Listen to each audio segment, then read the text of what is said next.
G recording is started. اگر آپ کو کوئی سلائڈ شیئر کرنی ہے تو آپ وہ بھیج سکتے ہیں، ورنہ پرانی سلائڈ تو آپ کی ہے میرے پاس، وہ غالباً لاسٹ پیج پہ تھے ہم اس کے. جی جی بالکل لاسٹ پیج.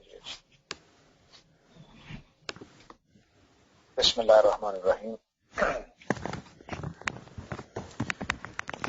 ہم نے جو ایک ریویو سا کر رہے ہیں دوبارہ، جو ہم نے کورس پڑھا تھا اس میں میرا خیال آخر چیز ہوگی. ہم نے ایک دفعہ سے سارے جو آؤٹ لائن ہم نے اس وقت آئی تھی اس کا ہم نے جائزہ لے لیا. آج ہم آخری 4 جو شریعت کے ٹاپکس تھے ان کے اوپر مختصر بات کریں گے، اور پھر انشاءاللہ اگلی نشست جیسا پچھلی دفعہ ڈیسائیڈ ہوا تھا کہ وہ سوالات کے لیے ہوگی، اور اس میں جمہوریت اصل میں موضوع ہوگا، لیکن باقی لوگوں کو بھی اس میں انشاءاللہ جو سوالات ہوں گے ہم اس کو زیر بحث لائیں گے. ہم نے قانون دعوت تک بات مکمل کر لی تھی. آج قانون جہاد کے بارے میں بات کریں گے. جہاد آج کل کا بہت ہی سرگرم، اور اس کے اوپر جو کچھ بھی امت میں ہو رہا ہے اس کی وجہ سے بھی بہت اہمیت ہے اس موضوع کی، اور اس وجہ سے بھی بہت اہمیت ہے کہ 1857 کے بعد 1857 جب انگریزوں کے خلاف لڑائی اس کے بعد سے اب تک خاص طور سے میں اس کے بارے میں بہت کچھ لکھا گیا اور بہت کچھ اس کے بارے میں سوچا اور سمجھا گیا. اس پہلو سے بھی اس کی بہت اہمیت ہے کہ آج ہم جہاں کھڑے ہیں وہ بات درست ہے یا نہیں درست ہے. طالبان کا نقطہ نگاہ ہے، جماعت اسلامی کا نقطہ نگاہ ہے، ڈاکٹر اسرار صاحب کا ایک نقطہ نگاہ تھا، مودودی صاحب کا ایک نقطہ نگاہ ہے، اور ایک نقطہ نگاہ ہمارے نقطۂ فکر کا ہے. ظاہر ہے ہم یہاں پر ابتدا اپنی بات کی اپنے ہی نقطۂ فکر کے ضابطے سے کروں گا، اور پھر جو انحرافات ہیں اس وقت پاکستان ہندوستان میں ان کے اوپر ہلکا سا تبصرہ کروں گا، اور پھر آگے بڑھ جاؤں گا، کیونکہ ہمارے پاس ہم خلاصہ کر رہے ہیں، ایک دفعہ سے دوبارہ ریوائز کر رہے ہیں، نہ کہ اصل میں پڑھ رہے ہیں. ہمارے نقطۂ فکر کے مطابق جہاد کی 2 قسمیں ہیں. معافی چاہتا ہوں. ایک جہاد وہ ہے جو رسول کرتا ہے اپنی اس قوم کے خلاف جس پر اللہ کا عذاب آتا ہے.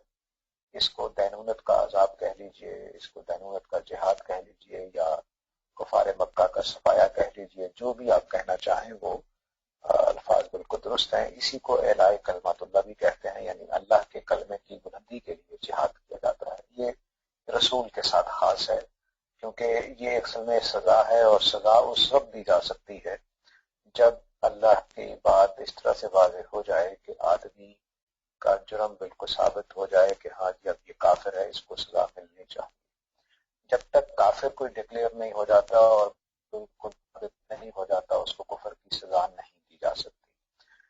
اس اصول پر پھر رسول کے زمانے میں جتنے بھی رسول آئے ہیں، کبھی 950 سال کا عرصہ انتظار کیا گیا ہے، کبھی صرف 23 سال کا، کبھی اس سے بھی کم کبھی زیادہ.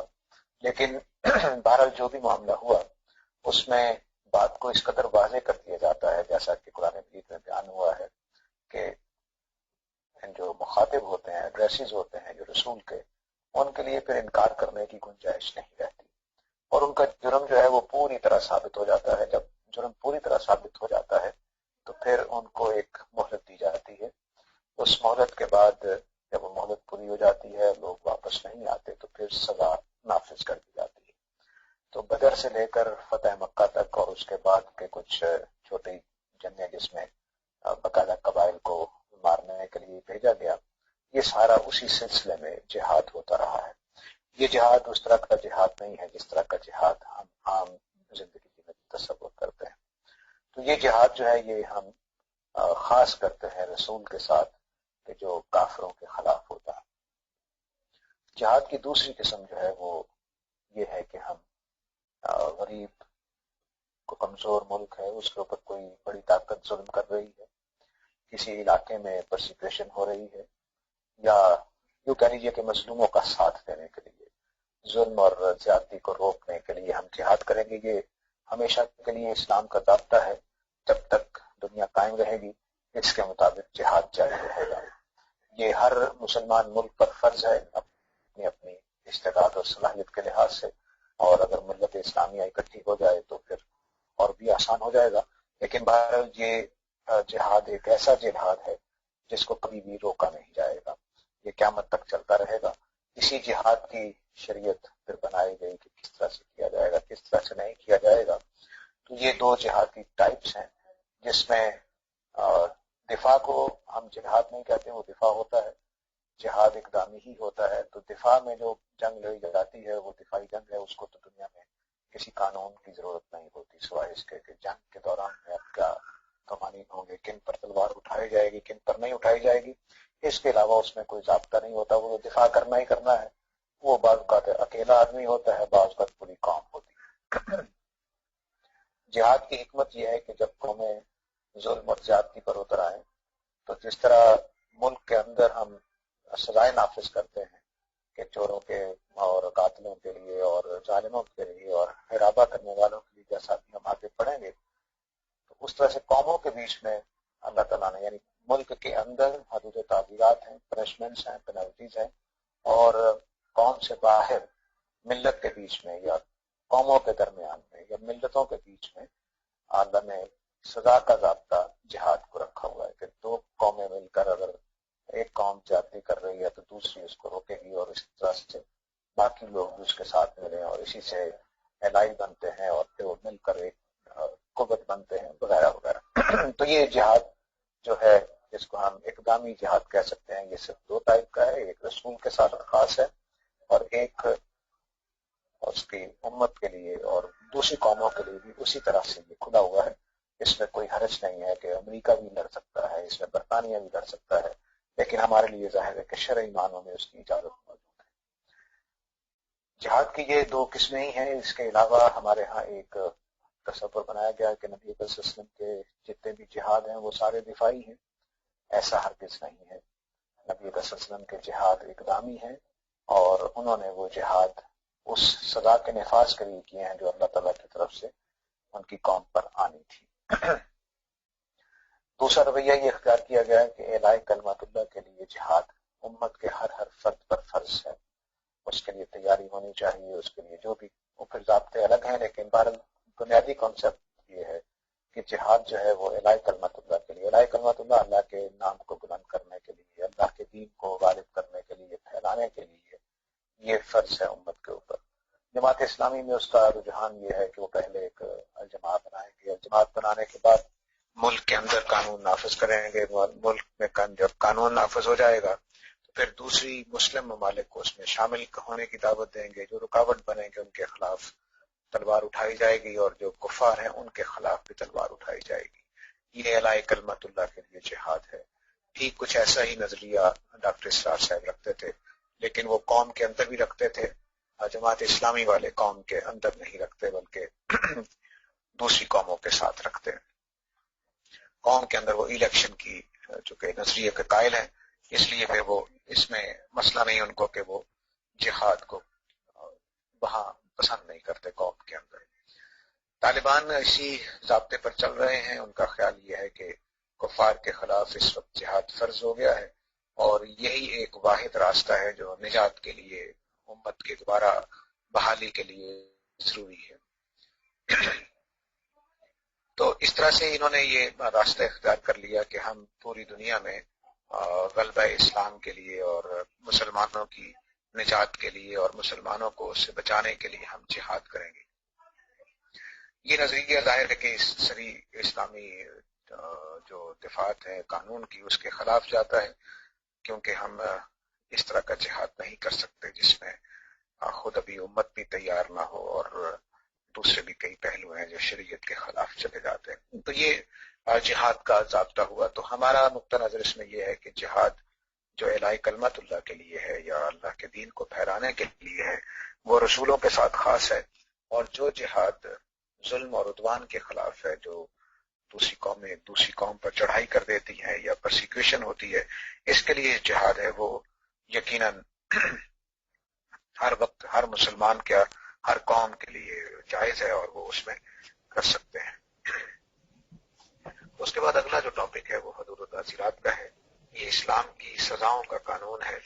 اسلام کی سزاؤں کے اس قانون میں جو بڑی سزائیں سامنے ہیں اللہ تعالیٰ کے پیش نظر ہیں، انہی کے لیے یہ قانون سازی کی گئی ہے اور باقی سزاؤں کے لیے قانون سازی نہیں کی گئی۔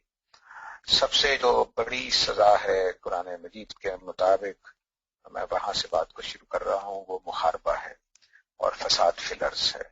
محاربہ کا مطلب ہے جنگ کی کیفیت پیدا کر دینا ملک اور قوم کے اندر، اور فساد فی الارض کا مطلب ہے کہ جیسا اس وقت ہم پاکستان میں ایک بہت ہی سنگین قسم کے فساد سے گزر رہے ہیں، دہشت گردی کا یا ٹیررزم کا، اس کو فساد فی الارض کہا جاتا ہے۔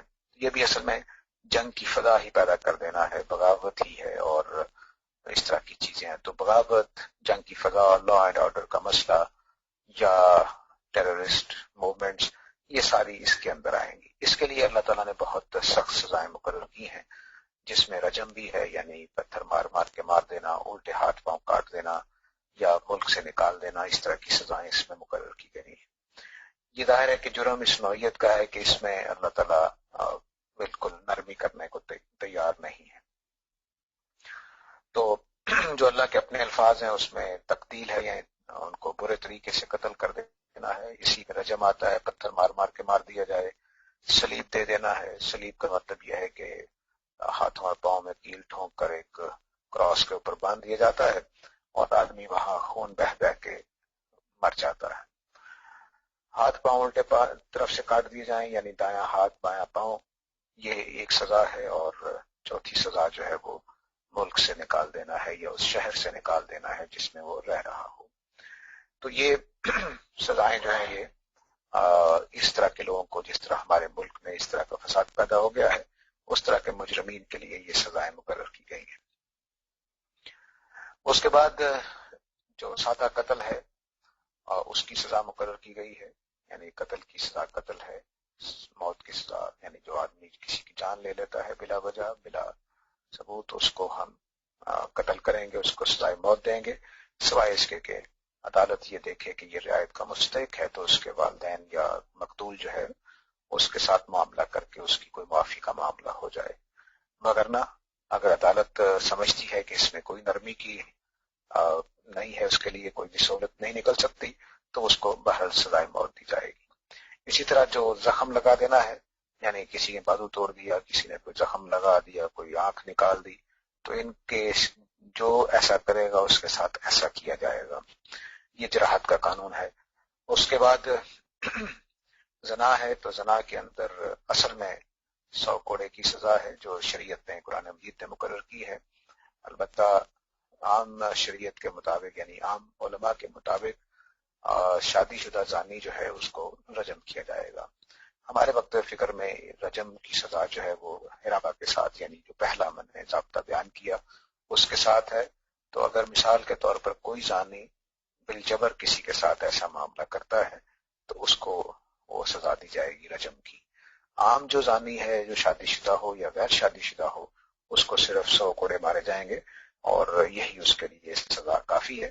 جو حرابہ والی سزا ہے وہ صرف اسی صورت میں دی جائے گی کہ اس نے زنا کے پہلو ہی سے لا اینڈ آرڈر کا مسئلہ بنا دیا، اس نے قانون کو ہاتھ میں لے کر اڈلٹری یا فورنیکیشن کا جرم کیا ہے، تو اس صورت میں پھر وہ رجم کی سزا اس کو دی جائے گی۔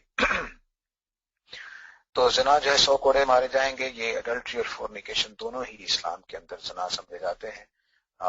ویسٹ کا یہ نظریہ اسلام کے ہاں قابل قبول نہیں ہے کہ اپنی رضا سے جو کرتا ہے وہ کو مسئلہ نہیں ہے، شادی شدہ البتہ برا ہے، وہ ایسی کوئی چیز اسلام میں نہیں ہے۔ شادی شدہ ہو یا غیر شادی شدہ ہو، دونوں کا جرم بڑا جرم ہے، اور اگر وہ ساتھ قانون کو بھی شامل کر لیتا ہے، اس کے خلاف بھی اٹھ کھڑا ہوتا ہے اسی زنا کے لیے، تو پھر یہ تقتیل یا رجم کا مستحق ہوگا۔ تو زنا جو ہے اس کی سزا یہ بس مقرر کی گئی ہے۔ اگر جرم ثابت ہوتا ہے تو سزا دے دی جائے گی، جرم ثابت نہیں ہوتا تو سزا نہیں دی جائے گی۔ اس میں یہ جملہ میں نے اس لیے بولا ہے کہ ہمارے ہاں عام طور سے فقہا کا خیال ہے کہ اگر زنا کا جرم ثابت نہ ہو تو ہلکی کوئی سزا بھی دی جا سکتی ہے۔ اگر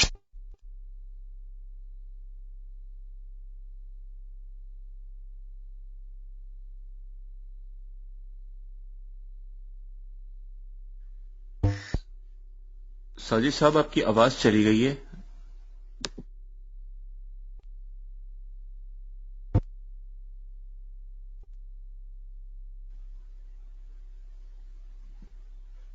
ساجد صاحب آپ کی آواز چلی گئی ہے.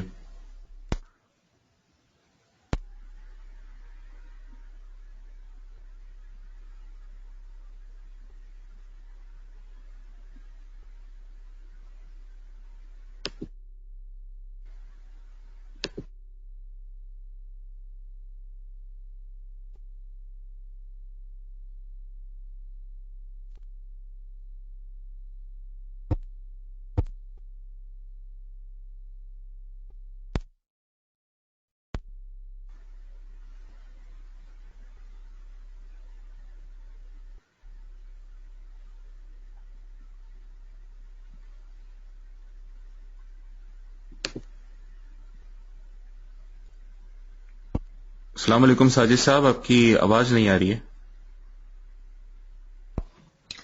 میرا خیال ہے وہاں سے کچھ اوپر وہ ٹاکنگ ساجد حمید لکھا ہوا تو آتا ہے، تو وہ آواز لیکن پہنچ نہیں رہی ہے ہم تک.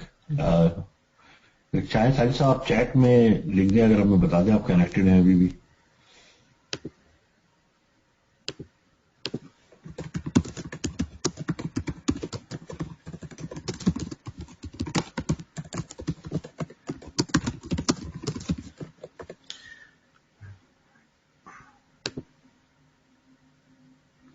ٹھیک ہے، تھوڑا سا ٹائم دیں. میرا خیال ہے وہ کوئی مسئلہ ہوا ہے، کیونکہ آواز تو آ رہی کچھ.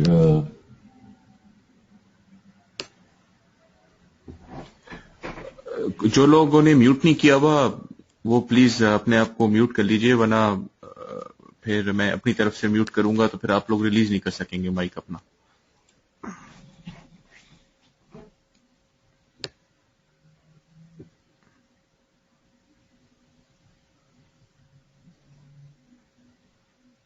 اوکے، ساجد صاحب از لسننگ ٹو اس. ساجد صاحب اپنا مائک پلیز چیک کر لیے کہ آپ کا مائک تو کنیکٹڈ ہے اگر آپ ایکسٹرنل مائک یوز کر رہے ہیں، اور اگر کمپیوٹر کا مائک یوز کر رہے ہیں تو اس کو دیکھ لیں کہ وہ ڈسیبل تو نہیں ہو گیا، میوٹ تو نہیں ہو گیا.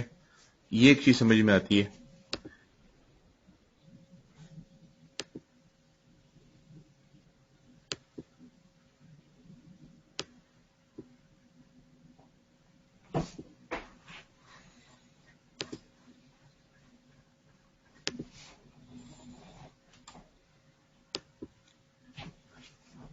یا پھر آپ دوبارہ کنیکٹ ہونے کی کوشش کریں.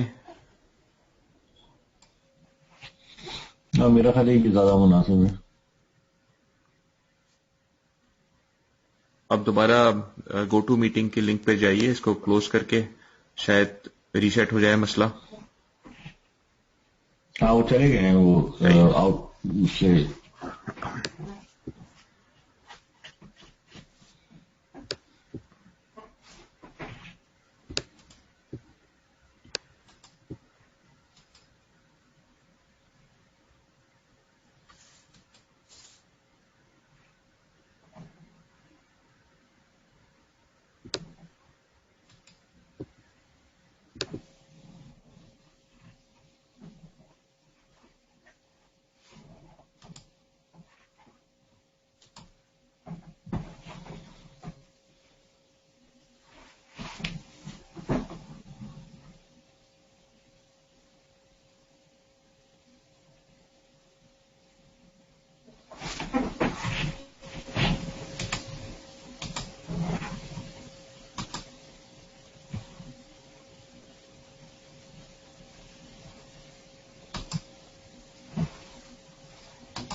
اب میری آواز آ رہی ہے؟ جی اب آپ کی آواز آ رہی ہے، آپ کنٹینیو کریے ہلو پلیز. جی آپ کی آواز آ رہی ہے، آپ کنٹینیو کریے ساجد صاحب.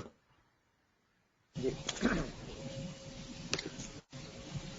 تو میں یہ عرض کر رہا تھا جی کہ جو سادہ جرائم ہے اس میں اگر کوئی آدمی زنا کو مارے جائیں گے، شادی شدہ ہو یا غیر شادی شدہ ہو، لیکن عام فقہا کی نگاہ میں جب وہ غیر شادی شدہ ہو تو 100 کوڑے، اور اگر شادی شدہ ہو تو رجم کیا جائے گا۔ ہمارے نقطہ نظر کے مطابق بات یہ ہے کہ جب وہ زنا کے ساتھ حرابہ یا فساد فی الارض کی کوئی ایلیمنٹ کو ایڈ کر لیتا ہے تو اس کے بعد پھر اس کو رجم کیا جائے گا، جیسا کہ وہ کسی خاتون کے ساتھ بالجبر ایسا کرے اور قانون کو توڑتا ہوا وہ ایسا کر لے۔ اگر وہ سمپل دونوں رضامندی سے کرتے ہیں تو پھر ان کو صرف 100 کوڑے مارے جائیں گے، خواہ شادی شدہ ہو یا غیر شادی شدہ ہو۔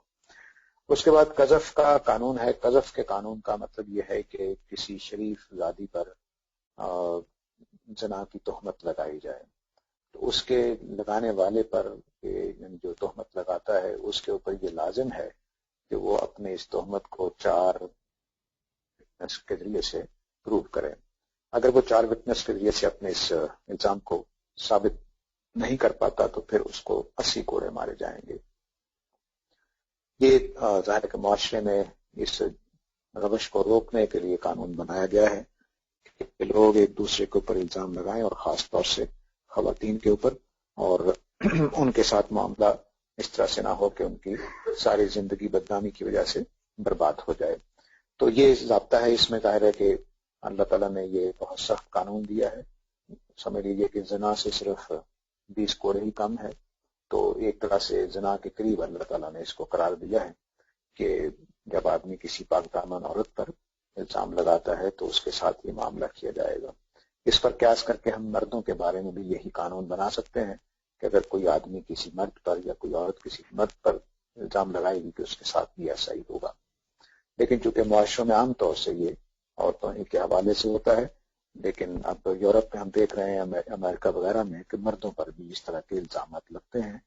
اس کی وجہ کچھ بھی ہو سکتی ہے، لیکن بہرحال اب یہ وہاں ایک رجحان نظر آ رہا ہے، تو اس لیے ہم اس پر قیاس کرتے ہوئے مردوں کے بارے میں بھی اسی قانون کو اپنا سکتے ہیں۔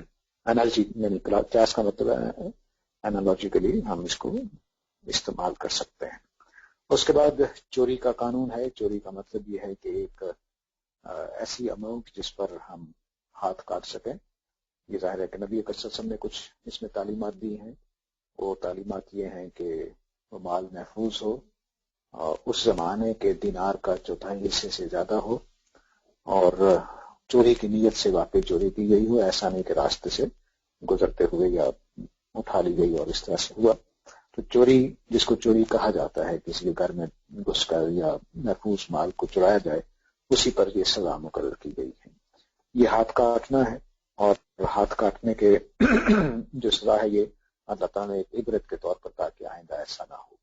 ظاہر ہے کہ یہ ہر چھوٹی موٹی چوری پر، مثلا میں اپنے بیٹے کو اس بات پر ہاتھ نہیں کٹواؤں گا کہ وہ میری جیب میں صرف 10 روپے نکال کر کوئی کھانے کی چیز لے لی، تو اس چیز کو چوری نہیں کہا جائے گا۔ جس کو چوری کہا جاتا ہے اسی پر یہ معاملہ ہوگا۔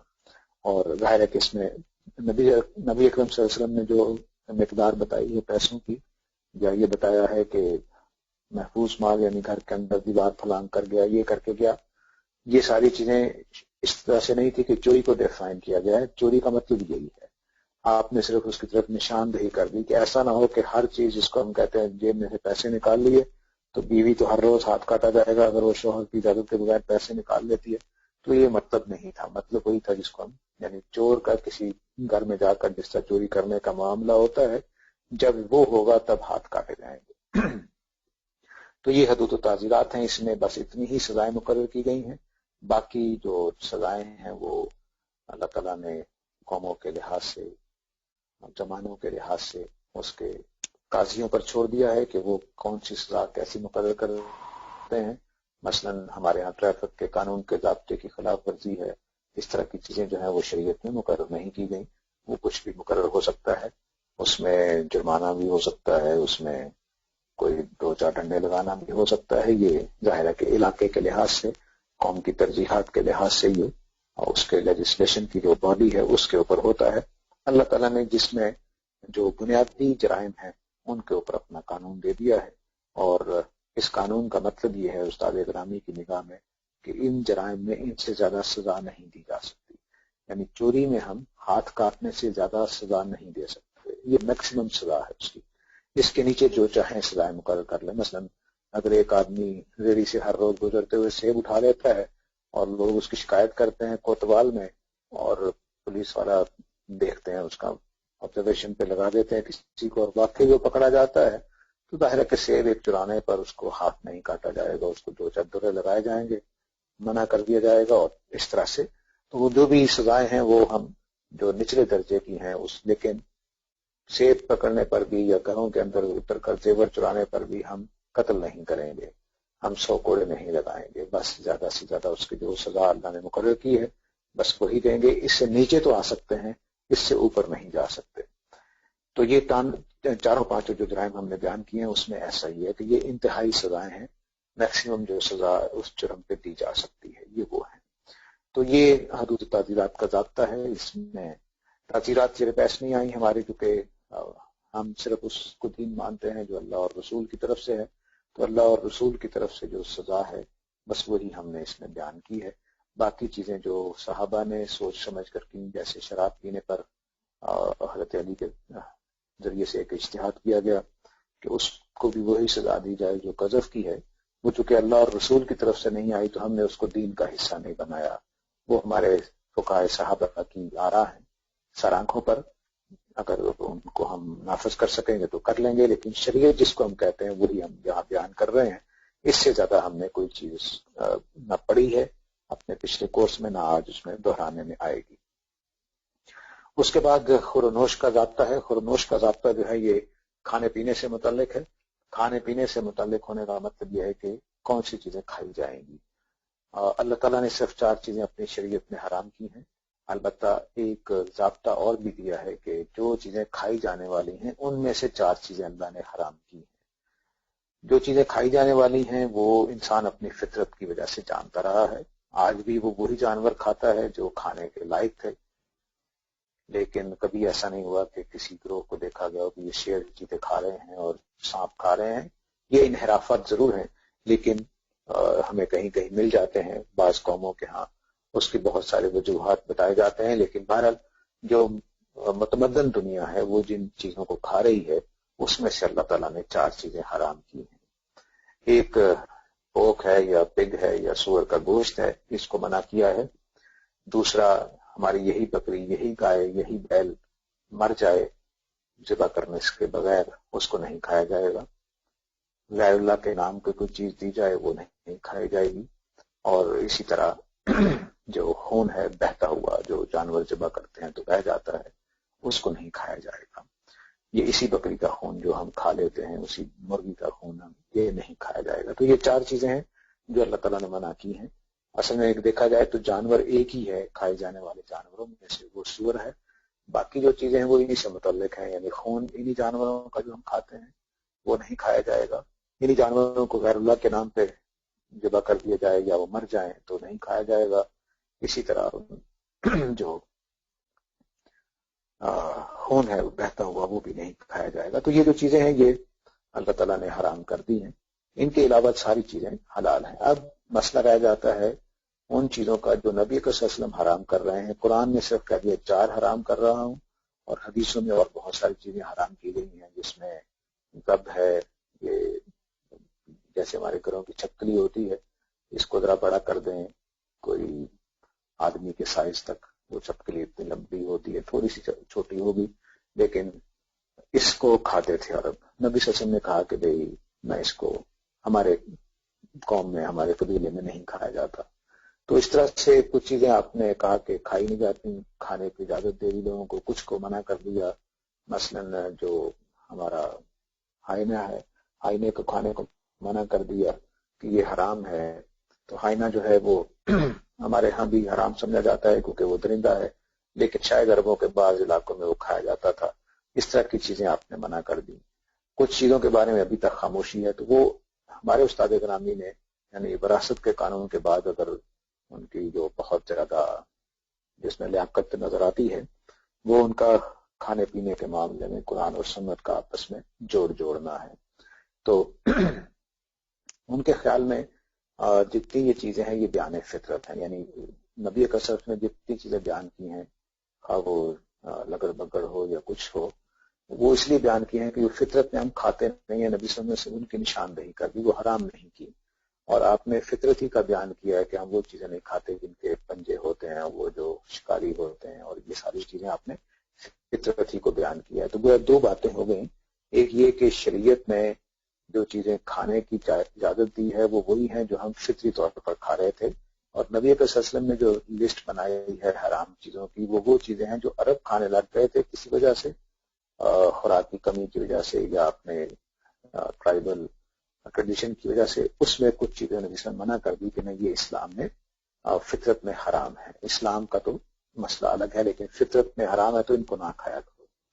جو چیزیں اللہ نے حلال کی ہیں وہ نبی صلی اللہ علیہ وسلم نے قرآن مجید میں بتا دی ہیں، وہ چوپائے کی قسم کے یعنی اینیملز ہیں جن کو ہم پالتے ہیں، جو ویجیٹیرین ہیں خود، اور ہمارے گھروں میں پالے جاتے ہیں دودھ کے لیے، خوراک کے لیے، جس میں گائے ہے، بھینس ہے، بکری ہے، بھیڑ ہے، اونٹ ہے۔ ان کے نشانیاں نبی صلی اللہ علیہ وسلم نے بتا دی جو بیان فطرت کے لیے، کہ وہ ان کے پاؤں جو ہیں وہ دو حصوں میں ہوتے ہیں، یعنی دو کھریاں ہوتی ہیں ان کی، اور وہ ایک کھری نہیں ہوتی ان کی، جیسے گدھے میں اور گھوڑے میں ایک کھری ہوتی ہے، لیکن گائے اور بکری میں دو دو ہوتی ہیں۔ اور جو شکاری ہیں جیسے شیر اور چیتے کا پنجہ ہوتا ہے، یہ والا پنجہ نہیں ہونا چاہیے۔ تو یہ آپ نے نشاندہی کر دی۔ کچھ چیزوں میں ظاہر ہے گرے ایریاز پھر بھی رہ جاتے ہیں، جیسے خرگوش ہے، وہ ہے ویجیٹیرین لیکن اس کے پاؤں جو ہیں وہ بالکل بلی اور شیر جیسے ہیں، کیٹ فیملی جیسے ہیں ان کے جو پنجے ہیں۔ تو کیا اس کو کھایا جائے کہ نہیں کھایا جائے؟ ہمارے علاقے میں کھایا جا رہا ہے، بعض علاقوں میں اس کو حرام سمجھا جاتا ہے۔ کچھ حدیثیں بھی ایسی ملتی ہیں جس میں حرام ہونے کی نشاندہی ہے، کچھ ایسی ملتی ہیں جس میں حلال ہونے کا ہے۔ تو یہ جو چیزیں ہیں یہ بالکل یعنی دو حصوں میں ہمیں بات کرنا چاہیے پوری چیزوں کو۔ ایک وہ جن کو انسان بالعموم نہیں کھاتے، وہ کھانے کی نہیں ہے، مثلا طوطا ہے یا شیر ہے یا چیتا ہے، یہ کھانے کی چیزیں نہیں ہیں، یہ ہم خود محسوس کرتے ہیں۔ اور کچھ جو چیزیں کھائی جانے والی ہیں ان میں سے چار اللہ تعالیٰ نے حرام کر دی۔ اس کے بعد ایک اگلا جو ٹاپک ہے وہ رسوم و آداب کا ہے۔ رسوم و آداب کا مطلب یہ ہے کہ زندگی میں دن بھر جو ہمیں کام کرنے ہیں اس میں ہمیں کیا کیا چیزوں کا خیال رکھنا ہے۔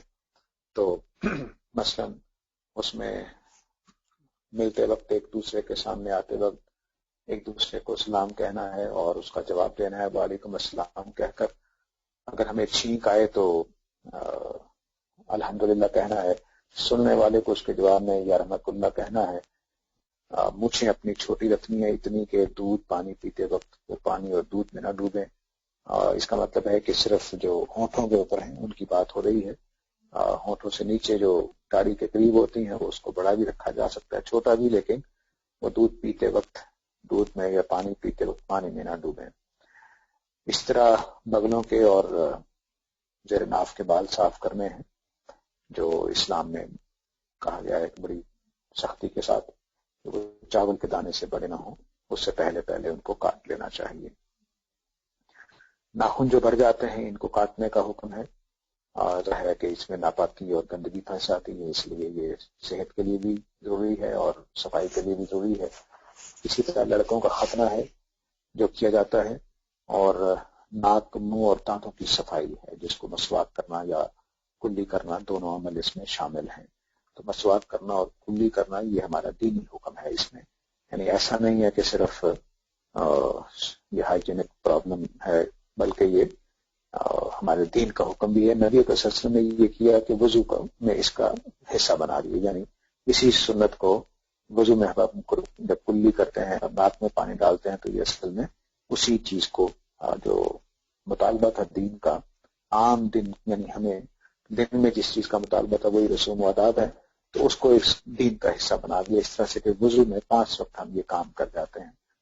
تو اب ہمیں الگ سے کرنے کی ضرورت نہیں ہے، وضو کے ساتھ ہم کر سکتے ہیں، لیکن بہرحال جو دانتوں کی صفائی ہے وہ بعض اوقات ہمیں صبح اٹھتے ہی جیسے کرنی پڑتی ہے۔ تو فجر کے ساتھ اگر آپ نے کر لی تو ظہر کے ساتھ کر لی، یا رات کو سوتے وقت عشاء کے وقت کر لی تو یہ ٹھیک ہے، وہ حکم پورا ہو جائے گا۔ تو ناک، منہ اور دانتوں کی صفائی یہ دین کا حکم ہے، نہ کہ صرف صحت کا حکم۔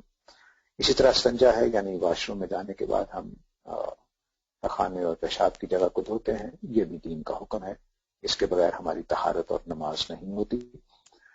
اسی طرح خواتین کو جو بعض موقعوں پر خون آتا ہے اس کو دو قسمیں ہیں. اس کی ایک حیض ہے جو عام دنوں میں آتا ہے ہر مہینے میں 10 دن کے لیے. ایک نفاس ہے جو ایک رگ کے پھٹ جانے کی وجہ سے خواتین کو آتا رہتا ہے. یہ لمبا ہوتا ہے بعض اوقات مہینے 2 مہینے تک. اس دونوں میں ان سے جب طہارت حاصل کرنی ہوگی تو نہانا ہوگا. اسی طرح غسل جنابت ہے، یہ میاں بیوی کے ریلیشن کے بعد یا رات کے وقت کسی طرح سے اس پانی کے بہہ جانے کی وجہ سے جو ناپاکی آتی ہے اس میں غسل کیا جائے گا، نہایا جائے گا. یہ بھی دینی حکم ہے. اس کے بغیر ہماری نہ نماز ہو سکتی ہے نہ روزہ ہو سکتا ہے. یعنی روزہ رکھا جا سکتا ہے لیکن اس کو تکمیل کرنے کے لیے نہانا پڑے گا. اسی طرح جب آدمی کوئی مر جاتا ہے، عورت ہو یا مرد ہو، اس میت کو ہم نہلاتے ہیں. نہلانے کے بعد اس کو کفن پہناتے ہیں اس کو اور قبرستان میں جا کر دفن کراتے ہیں. یہ بھی ہمارے رسوم و آداب میں شامل ہے. یعنی ہم اس میں مردے کو باقی قوموں کی طرح یا چلاتے بھی نہیں ہیں، جانوروں کے آگے بھی نہیں ڈالتے، بلکہ اس کے ساتھ یہ ایک احترام والا رویہ رکھتے ہیں کہ اس کو نہلائیں گے، نہلانے کے بعد کفن پہنائیں گے، کفن پہنا کر اس کو قبرستان میں جا کر دفن کرائیں گے. اس کے بعد عید الفطر اور عید الاضحیٰ کا تہوار ہے جو ہم رسوم و آداب میں نبی صلی اللہ علیہ وسلم نے مقرر کیا ہے کہ ہم سال میں 2 عیدیں مناتے ہیں. اور 2 عیدیں جو ہیں یہ ہمارے لیے دینی طور پر مقرر کی گئی ہیں. ان کا آغاز اسی لیے 2 رکعت نماز سے ہوتا ہے اور ایک تقریر سے جو مذہبی ہوتی ہے. اس کے بعد پھر ہم تفریحات کے لیے، کھانے پینے کے لیے ہمیں آزادی حاصل ہوتی ہے، سوائے اس کے کہ 5 نمازیں ہم نے پڑھنی ہوتی ہیں. اسی طرح کھانا کھاتے وقت یا ہر اچھا کام کرتے وقت بسم اللہ پڑھنا ہے اور کوشش کرنی ہے کہ کھانا دائیں ہاتھ سے کھائیں. باقی کام بھی دائیں ہاتھ سے کریں، لیکن وہ ظاہر ہے کہ اس میں لیفٹسٹ بھی ہوتے ہیں، رائٹسٹ بھی ہوتے ہیں، تو وہ ایک مشکل پیدا ہو سکتی ہے. لیکن کھانا کھاتے وقت بہرحال اس کا اہتمام کر لیا جائے تو اچھا ہے. تو یہ جو چیزیں ہیں یہ رسوم و آداب ہیں، یہ ہمیں سارا دن زندگی میں اپنانی ہے اور ان کے بغیر گزارا نہیں ہے. ظاہر ہے کہ یہ کچھ چیزیں اس میں عادات کی نوعیت کی ہیں، تقریباً ساری ہی، لیکن ان سے بلا وجہ گریز کرنا یہ گناہ کی بات ہوگی. آخری ٹاپک ہمارا جو ہے وہ آخری چند سیکنڈ رہ گئے ہیں. تو آخری ٹاپک ہمارا ہے قسم اور کفارہ قسم. قسم کھا لینا اور پھر اس کو توڑ دینا یہ اسلام میں منع ہے. اور جب قسم کھا کر آدمی توڑتا ہے تو پھر اس کا کفارہ ہے. اس کفارے کو قرآن مجید نے اس طرح سے بیان کیا ہے کہ 10 لوگوں کا کھانا کھلایا جائے یا ان کے کپڑے دیے جائیں یا ایک غلام آزاد کر دیا جائے. قسمیں 2 طرح کی ہیں. ایک قسمیں وہ ہیں جو ایسے ہی منہ سے نکل جاتی ہیں، ان کے اوپر اللہ تعالیٰ یہ سزا نہیں دے گا، لیکن بہرحال کوشش کرنی چاہیے کہ اپنی عادت ایسی نہ ہو. لیکن جو قسم پورے ارادے کے ساتھ کھائی گئی ہے اس کے لیے یہ قانون ہے کہ اس کا اگر توڑنا پڑے تو کفارہ ادا کرنا پڑے گا. قسمیں سنجیدہ قسمیں بھی 2 طرح کی ہوتی ہیں.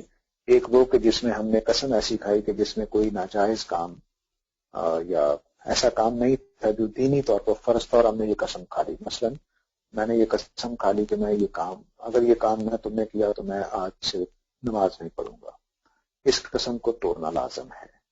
لیکن کچھ قسمیں ایسی ہوتی ہیں کہ جس میں ہم ایسے کام کی قسم نہیں کھاتے جو اس طرح کا ہو. جیسا میں نے ابھی مثال دی تو مثال کے طور میں قسم کھاتا ہوں کہ آج تم نہیں ہوگا تو میں تمہیں ملوں گا ہی نہیں. تو یہ جو ہے اس طرح کی قسمیں بھی توڑ دینی چاہیے، لیکن کفارہ ادا کیا جائے گا. دونوں قسموں میں جب بھی توڑیں گے اس کو. قسم ایسی کھانی نہیں چاہیے جس میں دینی کوئی عمل سے یا اخلاقی عمل سے آدمی اپنے آپ کو روکے، وہ کھانی نہیں چاہیے. لیکن اگر کھا لے تو پھر توڑتے وقت اس کا کفارہ ہوگا.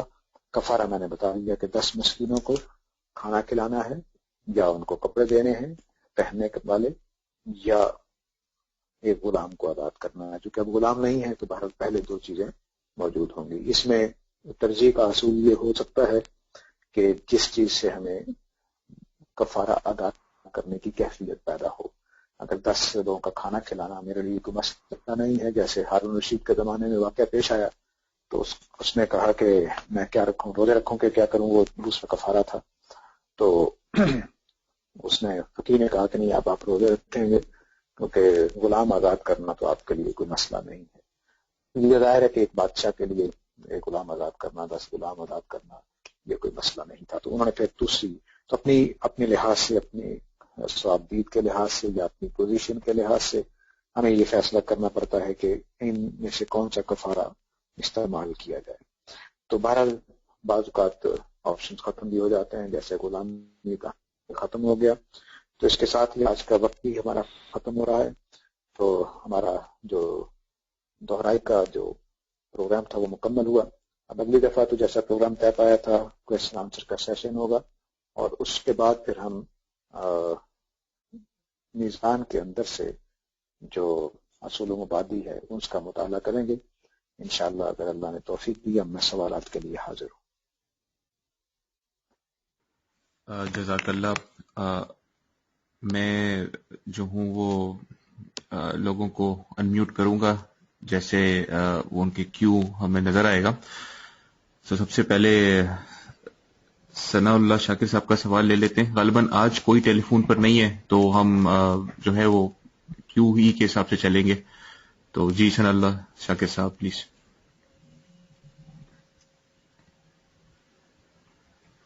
میں ایک منٹ ذرا ہولڈ کریے گا. اگر آپ کو نہیں، آپ کا مائک تو میں نے انمیوٹ ہے، آپ شروع کر سکتے ہیں سوال اپنا. جی السلام علیکم. وعلیکم السلام. جی سوال یہ تھا کہ قرآن یہ سورہ نوح کے حوالے سے قرآن مجید میں سورہ بقرہ میں ایک جگہ پہ آتا ہے کہ یا ایھا الناس کلوا مما فی الارض حلالا طیبا. یہ حلال اور اس کے ساتھ طیب کی جو ساتھ طیب سے کیا جو ہے نا وہ ہم مراد لیں گے؟ جی دیکھیے اس میں علماء کے درمیان خلاف ہے. طیب کے دو معنی ہیں. ایک تو ہے پاکیزہ چیزیں. پاکیزہ سے مراد وہی ہیں جو شریعت میں پاکیزہ قرار دی ہیں، یعنی غیر اللہ کے نام پر نہ ہو، شرک کے اصول پر نہ ہو. شرک بھی چیزوں کو ناپاک کر دیتا ہے اور غیر اللہ کا نام لینا بھی ناپاک کر دیتا ہے. دوسرا چیز یہ کہ وہ چیز خود ناپاک ہو، جیسے سور کے بارے میں کہا ہے کہ وہ نجس ہے، ناپاک ہے. اسی طرح شراب کے بارے میں رجس من عمل شیطان کہا ہے. تو جو وہ چیز جو خود پاک ہو وہ طیبات میں آئے گی، یا وہ خود تو پاک ہو لیکن اس کے اوپر پروسیس کوئی ایسا ہو گیا جس کی وجہ سے وہ ناپاک ہو گئی. مثلا حلال گوشت کے اندر ہم نے کوئی حرام چیز شامل کر دی، یا ہم نے حلال بکری جو کھانے کے لائق تھی اس کو غیر اللہ کے نام پہ ذبح کر دیا، یا کسی آستانے پر جا کر ذبح کر دیا، تو یہ حرام ہو جائے گی. یعنی باوجود اس کے کہ وہ گوشت پاک تھا لیکن اس کے ساتھ جو عمل آ گیا ساتھ شرک والا یا اس میں جو غلاظت مل جانے والا، تو وہ اس کو ناپاک کرنا. ایک تو مطلب یہ ہے طیب کا، اور دوسرا مطلب طیب کا یہ ہے کہ وہ گلی سڑی نہ ہو، وہ سیدھا نہ ہو، اس کے اندر بو نہ آ رہی ہو. تو یہ اختلاف علماء کے درمیان. میرے خیال میں دونوں کو اکٹھا کر لیں تو بات زیادہ جامع ہو جائے گی. میری بات مکمل ہونی چاہیے. اچھا غالباً اگر ثناء اللہ صاحب کو کوئی فالو اپ نہیں ہے تو میں آپ کو میوٹ کر رہا ہوں. اگر آپ اچھا فالو اچھا سر جی سمیع آغا صاحب آپ اپنا سوال کر سکتے ہیں. جی جزاک اللہ خیر. السلام علیکم. میرا سوال اصل میں قانون جہاد کے بارے میں تھا کہ آپ نے جو یا تو میری انڈرسٹینڈنگ تھوڑی سی وہ ہے جو جہاد کی جو قسم مطلب یہاں پر ڈسکس کیے وہ قتال اسپیسیفک ہے مطلب، اور اس کے علاوہ جو دوسرا اس کا رخ ہے جہاد کا، اس کے بارے میں کچھ اس مطلب مسلمان کے اوپر فرضیت کے بارے میں کچھ بتائیں گے کہ کیا اس کا وہ ہے؟ جی جہاد جو ظلم اور عدوان کے خلاف ہے، جو بڑی قومیں کر سکتی ہیں اپنے شہریوں کے اوپر بھی دوسری قوموں پر بھی، اس کے خلاف جہاد کرنا مسلمانوں پہ فرض ہے. لیکن اس کی فرضیت کے لیے کچھ کنڈیشنز ہیں جو میں نے اس وقت تو بتائی تھی، آج کے صرف ایک حوالہ سا دینا تھا. پہلی بات یہ ہے کہ کوئی بھی آرگنائزیشن جس کے پاس اسٹیٹ نہیں ہے وہ جہاد نہیں کر سکتی. مثلا جماعت اسلامی پاکستان میں جہاد نہیں کر سکتی، طالبان جہاد نہیں کر سکتے، کیونکہ ان کے پاس وہ پاور نہیں ہے جو ایک اسٹیٹ کے پاس ہوتی ہے جس میں جسٹس اور عدل کرنا ممکن ہوتا ہے. فوجیوں کے درمیان ان کو کنٹرول کرنا ممکن ہوتا ہے.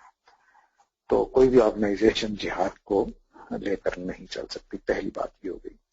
دوسری بات یہ کہ جہاد کے لیے قوت جو ہے وہ کس نوعیت کی آپ کے پاس ہو تب وہ فرض ہوتا ہے. اللہ تعالیٰ نے شروع میں صحابہ کی جب ایمان بہت پختہ تھا اور ان میں سارے ہی صالحین تھے، بہت اعلیٰ درجے کے صالحین تھے، تو اس وقت جو طاقت کا ریٹ بتایا، ریشو بتائی، وہ یہ تھا کہ اگر دشمن ایک ہے اور تم ایک ہو اور دشمن 10 ہے، یعنی 1/10 کی ریشو کے ساتھ تم جہاد کر سکتے ہو. لیکن بعد میں جب کچھ کمزور لوگ بھی شامل ہو گئے، منافقین بھی صفوں میں آ گئے، تو پھر اس تعداد کو کم کر دیا گیا اور کہا گیا کہ اب 1 اور 2 کے ساتھ. تو اگر ہم اسی ریٹ کو آج بھی اپنے لیے مقرر کریں تو مسلمانوں کی اور کافروں کی پاور کا جو ریشو ہے وہ 1 اور 2 کا ہونا چاہیے. یعنی اگر دشمن کی طاقت دگنی ہے اور ہم 1 ہے ہمارے پاس طاقت، تو پھر ہم جہاد کے لیے نکل سکتے ہیں. اس کو کنڈیشن کہہ لیں یا اس کو ایک اللہ تعالیٰ کی طرف سے مشورہ کہہ لیں. ظاہر ہے کہ اللہ تعالیٰ کا مشورہ کوئی بلا وجہ نہیں ہوتا. اگر ہم ایسا نہیں کر سکتے جہاد، یعنی یہ کنڈیشن دونوں پوری نہیں ہوتی، یعنی ہمارے پاس اسٹیٹ نہیں ہے یا ہمارے پاس اتنی پاور نہیں ہے، طاقت نہیں ہے، ہماری فورسز بہت کمزور ہیں دشمن کے مقابلے میں، تو پھر ہم دوسرا طریقہ اختیار کر سکتے ہیں جو مثلاً سفارتی طریقہ ہوتا ہے، ایک دوسرے کے ساتھ بارگیننگ کا، باتیں منوانے کا، دوسرے لوگوں کو بیچ میں ڈالنے کا، دوسری قوموں کے ساتھ اتحاد کرنے کا. یہ ہم پہلے کام کریں گے، اس کے بعد جہاد کریں گے. لیکن جس وقت اسٹیٹ کوئی بھی، مثلا پاکستان یہ فیصلہ کر لیتا ہے کہ کشمیریوں کی مدد کے لیے ہم جہاد کریں گے اور وہ اعلان کر دیتی ہے جہاد کا، تو پھر جو بھی قابل جنگ مرد ہوتے ہیں ان کے اوپر جہاد فرض ہو جاتا ہے اگر وہ ڈیمانڈ کرے. اگر اسٹینڈنگ آرمیز ہیں تو پھر اسٹینڈنگ آرمیز کے اوپر جہاد فرض ہے. لیکن فرض کر لیجیے کہ وہ جہاد کے پروسیس میں جیسے 1965 میں ہو گیا تھا کہ عام نوجوانوں کو بھی بھرتی کر لیا گیا، تو اس کیفیت میں پھر سب پہ جہاد فرض ہو جاتا ہے اگر وہ ظلم کے خلاف جہاد ہو رہا ہے. لیکن ظاہر ہے کہ یہ جو بھی کنڈیشن میں نے بتائی ہیں اس کے اوپر امت میں اختلاف ہے. اس وقت جو اسٹیٹ والی کنڈیشن ہے اس کو طالبان اور اس طرح کے جو گروپس ہیں وہ نہیں مانتے، اور کشمیر میں جو جہاد ہو رہا ہے اس میں بھی ایسا ہی ہے، فلسطین میں جو جہاد ہو رہا ہے اس میں بھی ایسا ہی ہے کہ اس کنڈیشن کو نہیں مانا جا رہا کہ اسٹیٹ ہونی چاہیے. حالانکہ یہ حدیث میں بھی آ چکا ہے کہ امام وقت کے ہاتھ کے پشت پناہی میں جہاد کیا جاتا ہے. یعنی جہاد ہوتا ہی اس وقت ہے جب آدمی ایک قوم کے اوپر حکمران مقرر ہو جائیں. اس لیے مکہ میں جہاد نہیں کیا گیا، مدینہ میں جا کر کیا گیا ہے. کچھ لوگ جو ہیں وہ دوسری کنڈیشن کو کنسیڈر نہیں کرتے، یہ اکثریت نہیں کرتی. یعنی پرانی کتابوں میں تو لکھا ہوا تھا کہ حاکم ہونا چاہیے لیکن اب نہیں ہو رہا، لیکن دوسری کنڈیشن کی طاقت کا ریشو کیا ہوگا یہ پرانی کتابوں میں بھی کم ہی لکھا گیا ہے، اور آج بھی اس کو بالکل اگنور کیا گیا ہے. لیکن بہرحال یہ دونوں کنڈیشنز ہونی چاہیے تب ہم جہاد میں جا سکتے ہیں، کود سکتے ہیں، اس سے پہلے نہیں. میری بات مکمل ہوئی. اگلا سوال میرا ہے کہ میں let me take this opportunity کہ میں لوگوں کو ریمائنڈ کرا دوں کہ طریقہ آئیڈیلی ہونا چاہیے کہ ہم نے بات کی اور فوراً اپنے آپ کو خود ہی میوٹ کر لیا، اور جیسے ہی ہم لاگ ان ہوئے اس میں سیشن میں ہم نے اپنے آپ کو لاگ ان ہوتے ہی میوٹ کر لیا. لیکن انفارچونیٹلی اگر ایسا نہیں ہوگا تو بیک گراؤنڈ نوائز کو کنٹرول کرنے کے لیے مجھے یہاں سے میوٹ کرنا پڑے گا. تو اس کا نتیجہ یہ ہوگا کہ آپ اپنے آپ کو خود ان میوٹ نہیں کر سکیں گے. تو کبھی ایسی سچویشن آ جائے تو بس کمنٹ میں لکھ دیں کہ میں کچھ کہنا چاہ رہا ہوں، تو میں اپنی طرف سے یہاں سے آپ کو ان میوٹ کر دوں گا. تو اس کو ہم ریمائنڈ کراتے رہیں گے اپنے آپ کو اس بات کو، تاکہ ایک ہمارا عادت سی سیٹ ہو جائے میوٹ کرنے کی. تو اب میں اپنا سوال پیش کرتا ہوں. دیکھیے مجھے جو سمجھ میں آیا ہے، میری چھوٹی سی عقل میں اور بڑی لاجیکل سی بات ہے، قرآن پڑھ کے سمجھ میں آیا کہ جو ہمارا مین امتحان ہے وہ اگر کوئی نبی ہمیں نہیں ملا زندگی میں، ہم کسی آئی لینڈ میں پیدا ہوئے، تو ہمارا آخرت کے دن ہمارے کانشیس کی بیس پر ہی امتحان ہو جائے گا. اور 3 تقاضے قرآن پڑھ کے کچھ اور اسکالرس کی باتیں سن کے سمجھ میں آتے ہیں جو اللہ تعالیٰ ہم سے مطلب ایکسپیکٹیشن ہوگی کہ ہم نے اپنی کانشیس کی بیس پہ ایک تو اچھے اعمال کیے اور آخرت کو مانا اور اللہ تعالیٰ کو ایک خدا کو مانا، جو بھی اس کا ہم نام کہہ لیں. تو جو پہلی بات ہے جو میں نے کہا کہ نیک عمل کرتے رہے ہم کانشیس کی بیس پہ، یہ چیز مجھے بڑی سمجھ میں آتی ہے، کیونکہ دنیا میں آپ کسی کے پاس بھی چلے جائیں کوئی نہیں کہے گا کہ جھوٹ بولنا اچھی چیز ہوتی ہے. تو کانشیس کے اندر یہ چیز برن ہے. لیکن جو باقی 2 چیزیں ہیں وہ اتنی کلیئر نہیں سمجھ میں آتی. یعنی کہ ایون میں اگر اپنے آپ کو بھی دیکھوں تو میں نے تو شاید میں کہوں گا ایک خدا کو عقل سے پہچانا کانشیس کی نسبت، اور یعنی کہ یہ کیا واقعی آخرت کے دن جو ہماری جو ہمارا امتحان ہوگا کہ تم نے ایک خدا کو مانا یا نہیں مانا، تو کیا یہ عقل کی بیس پہ ہوگا یا کانشنس کی بیس پہ ہوگا؟ اس پہ آپ کچھ کلیئر کریں گے؟ Thank you. جی، آپ نے وہ سوال پوچھا ہے جو اس وقت ساری دنیا کا بہت ہی اہم سوال ہے، اور پوری انٹلیکچوئل جو ورلڈ ہے اس وقت وہ اسی سوال کے پیچھے لگی ہوئی ہے. بات یہ ہے جی کہ خدا کا ثبوت اصل میں ہمارے کانشیس کہہ لیں یا ہماری فطرت کہہ لیں اس کے اندر ہی موجود ہے. اور میں نے اپنی پہلے لیکچر میں جب ریوائز بھی کیا تھا اس وقت بھی، اور جب پڑھایا تھا اس وقت بھی عرض کیا تھا کہ ڈاکٹر بروس ہڈ ہیں، انہوں نے جو نفسیات پہ کام کر رہے تھے اور انہوں نے ذہن کے اوپر کام کیا، جب تو ان کو یہ معلوم ہوا کہ ہمارے ذہن میں باقاعدہ ایک شعبہ ہے، ڈپارٹمنٹ ہے جو اس کو مذہبی چیزوں کو کے لیے بنایا گیا ہے. تو مذہب اپنی ذات میں ہے کیا؟ وہ صرف خدا ہی کا نام ہے، یعنی کسی خدا کا ہونا یا کسی ڈائٹی کا ہونا، یہی اصل بیسک کانسیپٹ ہے. اب یہ کہ توحید پر چلے جانا، اس میں اللہ تعالیٰ نے یہ بات کہی ہے کہ میں نے شرک کے لیے کوئی دلیل نہیں اتاری ہے. اس کا مطلب کیا ہوا کہ شرک وہ مذہب ہے یا وہ مسلک ہے یا وہ اوپینین ہے جس کے لیے کوئی آرگومنٹ نہیں ہے. تو اب یہ بات میں آپ کی بات، آپ کے الفاظ لیتے ہوئے کہوں گا کہ خدا تک پہنچنا، خدا کو ماننا تو ہمارے کانشیس میں یا ہماری فطرت میں ہے، لیکن ایک خدا کے بارے میں اگر کوشچن پیدا ہو جائے ماحول میں شرک ہونے کی وجہ سے، تو پھر یہ عقل کا تقاضا ہوگا، یعنی ہماری عقل اس تک پہنچے گی. ڈائلیکٹکلی ہو سکتا ہے گفتگو میں، بحث مباحثے میں، یا خود میں اکیلا بیٹھا ہوا اپنی ریزننگ سے اس بات پر پہنچ گیا کہ خدا ایک ہے، ایک ہی ہونا چاہیے، ایک سے زیادہ نہیں ہو سکتے. تو ظاہر ہے کہ پہلا حصہ خدا ہے، یہ تو میرے کانشیس میں اور میری فطرت میں موجود ہے. دوسرا حصہ بھی توحید بھی میری فطرت میں موجود ہے، لیکن وہ ماحول میں کسی مذہب کے پیدا ہونے کی وجہ سے خرابی پیدا ہو جاتی ہے، تو پھر ہم عقلی طور پر اس تک پہنچ سکتے ہیں. یہ اس میں میرے خیال میں بہت آسان ہے بعض چیزوں میں عقل کے ذریعے سے توحید تک پہنچنا. تو میرے خیال میں دونوں چیزوں کو اکٹھا کر لیں آپ کے سوال کے جواب میں، تو ایسا ہی آخرت کے بارے میں ہے کہ اس میں بھی ہم عقلی طور پر پہنچ جاتے ہیں، اگرچہ ہمارے کانشیس میں امتحان کا احساس بھی ہے، ہمارے کانشیس میں گناہ کے اوپر پچھتانے کا احساس بھی ہے. تو یہ دونوں احساس ہمارے اندر آخرت کا تصور پیدا کرتے ہیں. لیکن بہرحال ہم غور کر کے بھی پہنچ سکتے ہیں ان چیزوں پر، جس کو قرآن مجید نے کہا ہے کہ جو صحیح طریقے سے غور کرنے والے ہیں وہ بالآخر اس نتیجے تک پہنچتے ہیں کہ وما خلقت ھذا باطلا، اے اللہ تو نے یہ کائنات بلا وجہ پیدا نہیں کی، ضرور اس کے پیچھے امتحان رکھا ہو اور ضرور اس کا کوئی نتیجہ نکلے گا. تو اس طرح سے یعنی آپ اس کا ثبوت یہ ہے کہ ہم کیسے پہنچ سکتے ہیں کہ تمام تہذیبیں پرانی جتنی بھی ہیں وہ ساری کی ساری کسی نہ کسی پہلو سے تینوں نتیجوں پر پہنچی ہے. یعنی انہوں نے خداؤں کو مانا ہے اور خداؤں کے اوپر ایک بڑے خدا کو مانا ہے، یعنی توحید کا ایک ڈھیلا سا کانسیپٹ ہے، غلط قسم کا کانسیپٹ، لیکن بہرحال توحید کا کانسیپٹ مانا ہے انہوں نے. اسی طرح نیک اعمال کا کوئی نہ کوئی ضابطہ بنایا ہے، اور نیک اعمال دونوں طرح کے، یعنی معاملات میں بھی اور ریچولز میں بھی. تو دونوں طرح کے معاملات انہوں نے بنائے، یعنی دونوں طرح کے نیک اعمال بنائے. ہندوؤں کو بھی دیکھ لیں، لمبی فہرست ہے ان کے ہاں بھی نیکیوں کی جو ریچولز کے لیے ہوتی ہیں، یعنی عبادات کی نوعیت کی. اور ان کے ہم معاملات میں بھی دیکھ لیں کہ جھوٹ نہیں بولنا، یہ نہیں کرنا، وہ نہیں. تو دونوں طرح کے نیک اعمال ہم نے تخلیق کیے تمام مذاہب میں. اسی طرح آخرت کا جو تصور ہے وہ بھی کسی نہ کسی طرح شکل میں موجود ہے، خواہ وہ آوارون کا یا تناسخ کا یا ری انکارنیشن کا تصور ہو کہ بار بار پیدا ہونا ہے اور بالآخر مکتی حاصل ہو جائے گی. تو بالآخر مکتی جنت اور دوزخی کی طرف لے جاتی ہے.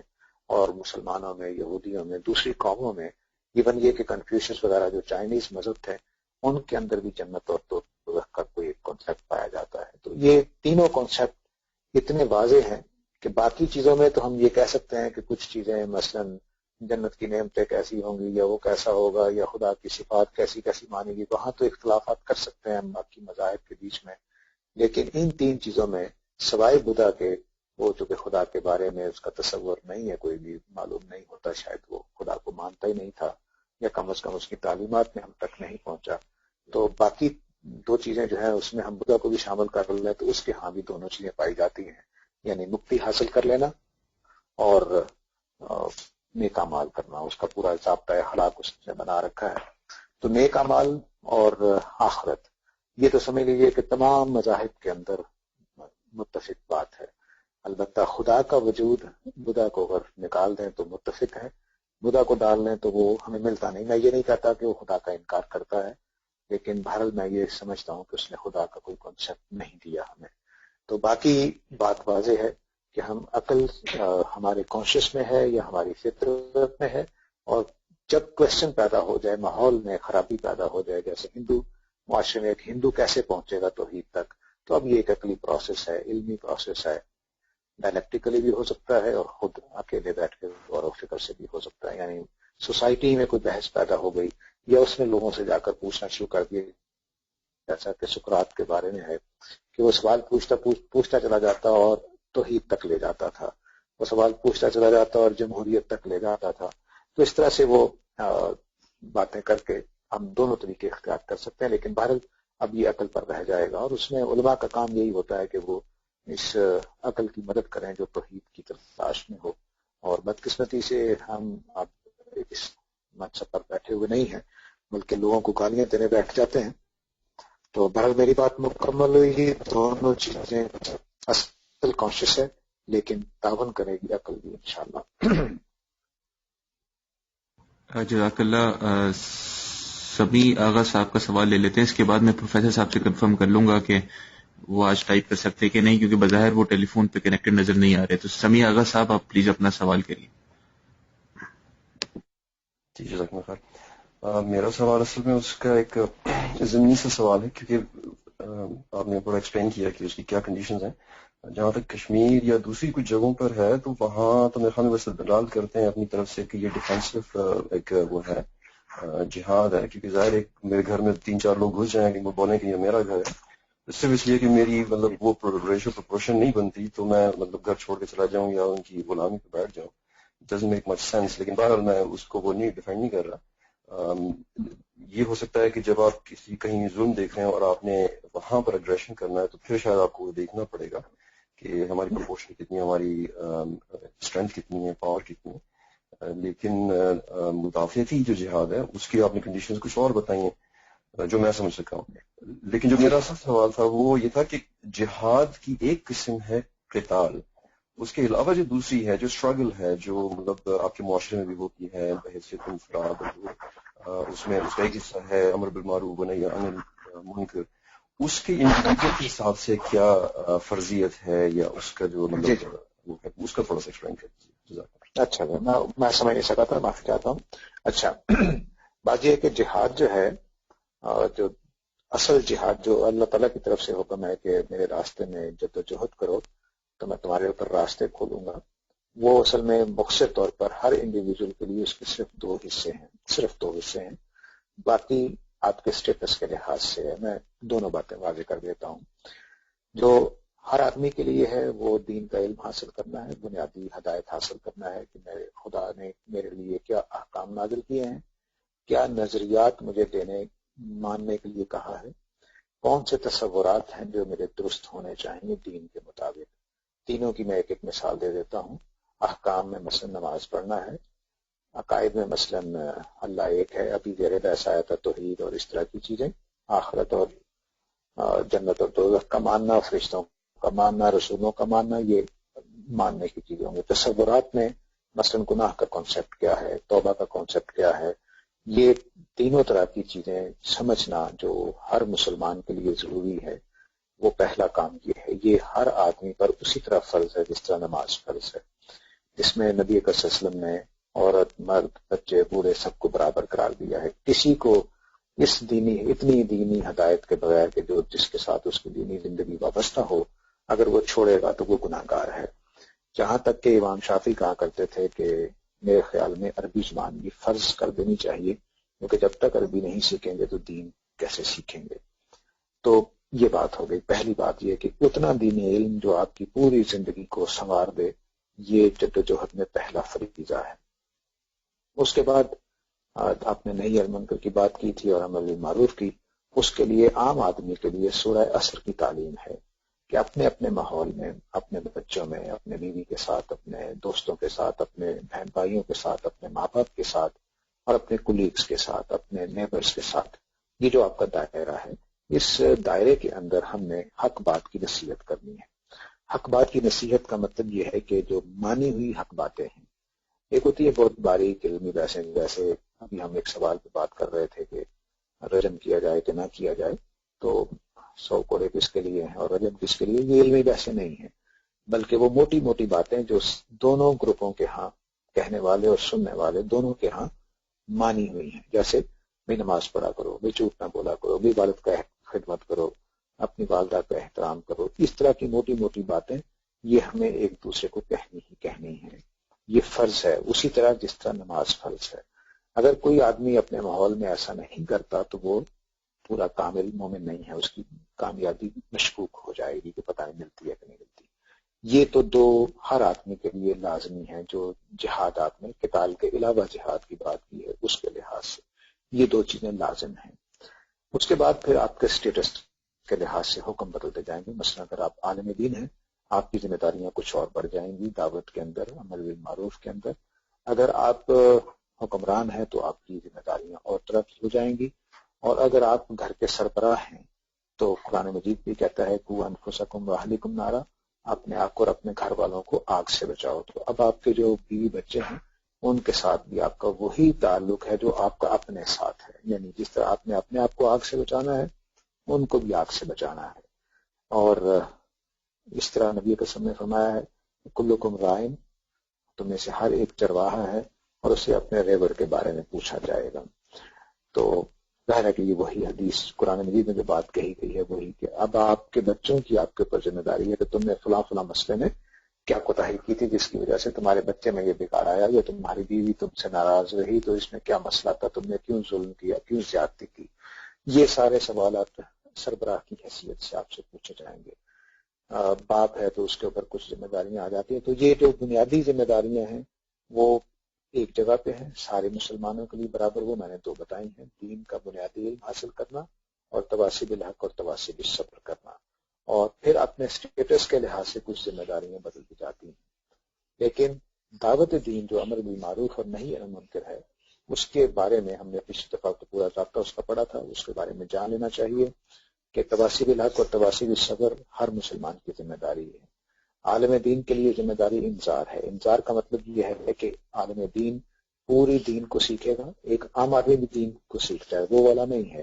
جہاں قرآن نے کہا ہے تفقہ فی الدین، یعنی بہترین معیار پر دین کو سیکھے گا کہ اس کی بصیرت اس کو حاصل ہو جائے، انسائٹ فلنس جو ہے وہ اس کو حاصل ہو جائے دین کے اندر.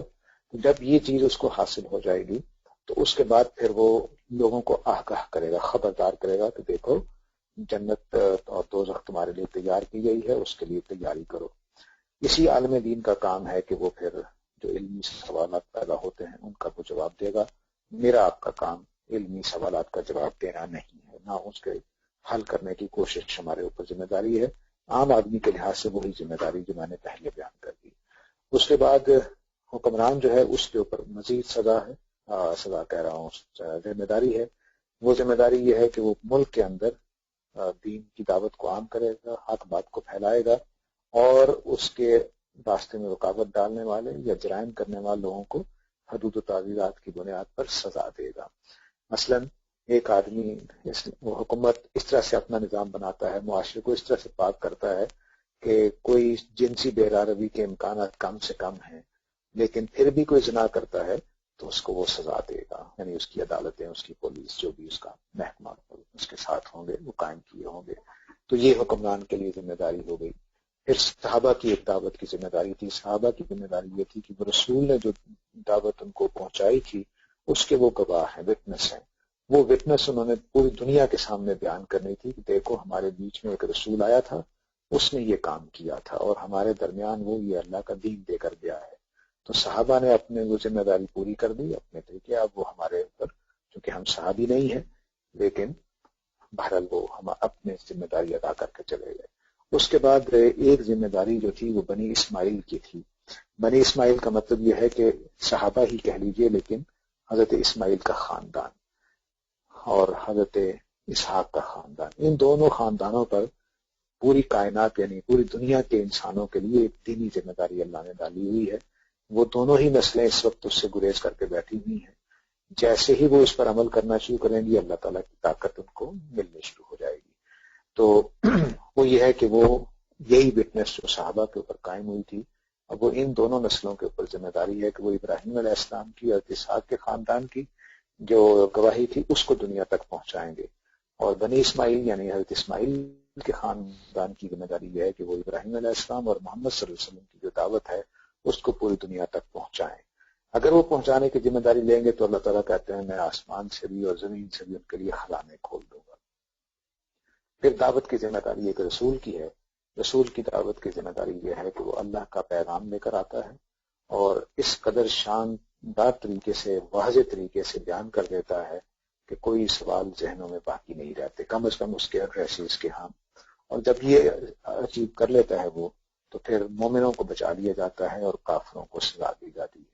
یہ پورا دعوت کا رابطہ ہے جس کو اگر ہم امر بالمعروف کہیں اور نہی عن المنکر کہیں تو اپنے اپنے اسٹیٹس کے لحاظ سے اپنی اپنی پوزیشن کے لحاظ سے ہماری ذمہ داری مختلف ہے. لیکن جو تمام مسلمانوں پر ہے وہ میں نے بتا دیا کہ دین سیکھنا اتنا کہ آپ اپنے دینی زندگی کو بہتر طریقے سے گزار سکیں اور اپنے ماحول کے اندر تواسب الحق کی ذمہ داری ادا کرنی اور باپ اور شوہر کی حیثیت سے اپنے گھر والوں کو اور اپنے آپ کو آگ سے بچانے کے عمل میں کوشش کرنا. یہ ہے جدوجہد کی پوری مختصر داستان. جو یہ جدوجہد کرتا رہے گا وہ انشاءاللہ اللہ کے ہاں کامیاب ہے. جو اس جدوجہد سے گریز کرے گا وہ اللہ تعالیٰ کے ہاں ناکام لوگوں میں شمار ہوگا. میری بات مکمل ہے. پروفیسر صاحب کنفرم کر دیجئے کہ آپ ٹائپ کر سکتے ہیں. آج آپ ٹیلی فون پر نہیں ہیں. پروفیسر زبیر صاحب اچھا 12:15 ہو گئے ہیں تو انشاءاللہ میں اپنا سوال جو ہے وہ اگلے سیشن میں کروں گا. تو عدنان صاحب اگر آپ کچھ کہنا چاہتے ہیں. میرا خیال آخر جی پروفیسر صاحب کچھ کہہ رہے ہیں. میں یہی کہہ رہا تھا کہ اب تو وقت ختم ہو گیا. آپ نے یاد فرمایا، بہت شکریہ. اگلی دفعہ لیکن یہ کہ کیا میری آواز آ رہی ہے؟ جی آپ کی آواز آ رہی ہے. اور بس یہ کہ پروٹوکول آپ دیکھ لیں، وہ کیو والا پروٹوکول اگر آپ اس کو جی کیو والا جس میں کوشچن مارک بنا ہوا ہے. نہیں آپ نے مطلب میں آپ کو سمجھا دوں گا انشاءاللہ. اب میں سمجھا کہ آپ نے سوال کیوں نہیں کیا. میں معافی چاہتا ہوں کہ میں آپ کو پہلے نہیں بتا سکا. وہ بس چیٹ کے باکس میں آپ نے کیوں لکھنا ہے تاکہ ہمیں پتہ چل جائے آپ کوشچن پوچھنا چاہ رہے ہیں کہ سب کو سیکوینس میں پھر باری مل جائے. اچھا اصل میں خیر کوئی بات نہیں. یہ مان اللہ. میری تجویز تھی اگر 1 سیکنڈ باقی ہو تو. ہیلو جی کہ آخری 5 منٹ جو ہیں وہ سوالات کے بجائے اگر ساجد صاحب ایک کمزور حدیث کے اوپر اپنا تبصرہ کر دیا کریں جی فضائل وغیرہ کے کتابوں میں بے شمار ہے تو بڑا فائدہ ہوگا. تھوڑا سا ذوق تبدیل بھی ہوگا.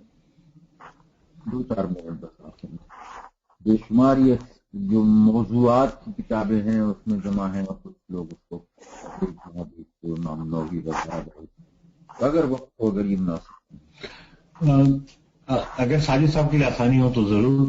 دوسرا یہ بھی طریقہ اختیار کر سکتے ہیں کہ اگر آپ کوئی ایسی احادیث جو کہ جس کے بارے میں کوئی کلیئرٹی نہ ہو، معروف احادیث ہیں اور جو بہت آتی ہیں فضائل کے حوالے میں کہ ایک درود شریف ایک مذاق پڑھتے بس نیکیاں ملیں گی.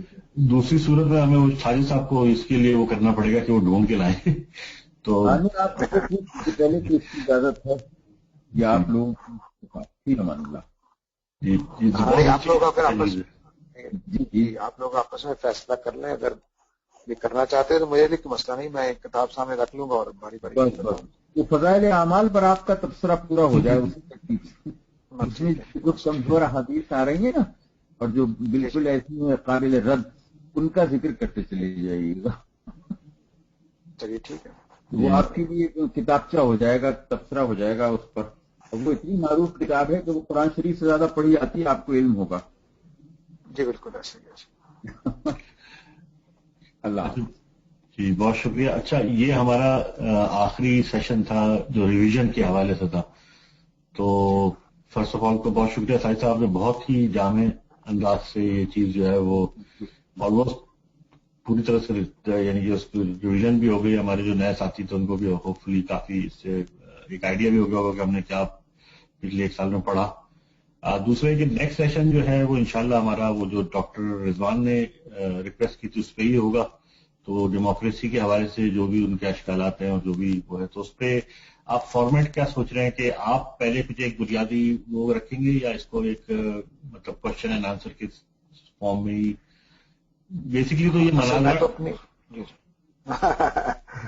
میں تو اپنے نقطہ نظر رکھ دیا تھا سامنے, اور استاد گرامی کا بھی ان کے سامنے ہے. تو وہ چونکہ استاد گرامی کے نقطہ نظر کے شاید قائل ہیں, تو میرا خیال ہے وہ ان کو سوال کر دیں گے اور بات شروع ہو جائے گی. اگر آپ چاہتے ہیں تو میں اپنی بات دوہرا دوں گا جو میں نے پچھلی دفعہ کہی تھی.